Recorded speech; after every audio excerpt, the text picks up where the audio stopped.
very, very quick video. And basically just to highlight an aha moment more than anything else. On Monday, I was a parent helper at my daughter's school. There's been a few challenging behaviours with my youngest, and it was my kids leave the school once a week with their class to go exploring in the bush. It's a nature school that they go to, which is brilliant, but obviously leaving the school grounds, there's safety aspects involved, and a lot of the teachers weren't feeling safe in terms of managing the challenging behaviours away from the classroom, which I totally understand. And so I offered to be a parent helper on that first day, just to help with an extra pair of hands and eyes with everyone. And I just noticed a lot of the feelings that were coming up for me. I felt very, very unsure of myself. There were other sort of people of authority in the class, like the teacher, other parents, for example, and I suddenly felt so unsure of myself that I didn't feel like I could really move forward without first knowing what was expected of me. And I sort of sat with those feelings for a bit, and I recognized that I've felt those things before. Like when I'm on my own, I'm absolutely confident in my own authority and my own choices and how I manage things. But the feeling of stepping on somebody else's toes, potentially saying the wrong thing, I realised it was that fear of doing the wrong thing, which was making me feel uncomfortable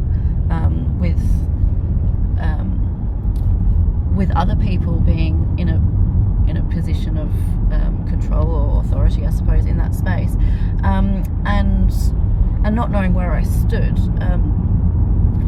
And I realised that this figuring out the underlying emotion, which was this fear of doing the wrong thing. And so I was like, okay, so where does that come from? Why am I fearing doing the wrong thing? And so I realised, going back to my childhood and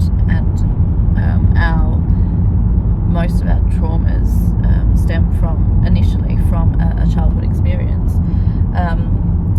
The fear of doing the wrong thing, whenever I did show initiative as a child, I was often unsure of the reaction I would get, because if I did accidentally do the wrong thing, a lot of the times that was met with explosive rage, possible threats of violence, and so naturally, being put in that situation as an adult, albeit subconsciously, those same feelings are going to come up. I'm re-experiencing that trauma as a child, and that story has changed surrounding the situation, but it's the underlying emotions are the same repeated pattern. And so that was a big aha moment for me, to realise that, and just doing the affirmations for myself, in that I can trust myself. I need to learn to trust my authority, trust my decisions, trust my intuition, and trust myself to be bold to show that initiative, and to be okay with getting it wrong, to understand that I'm safe. I'm not going to have the same experience if I do get it wrong as I did as a child. And the first step to healing these things is to become aware of them. And so that was a big thing for me, this realization that's where it stems from. So I just wanted to share that, I suppose, as it's coming to that awareness. I'm hoping that people might be able to resonate or even recognize that underlying feeling in themselves. So I just wanted to share that. There are so many, so many other things that I would like to share, but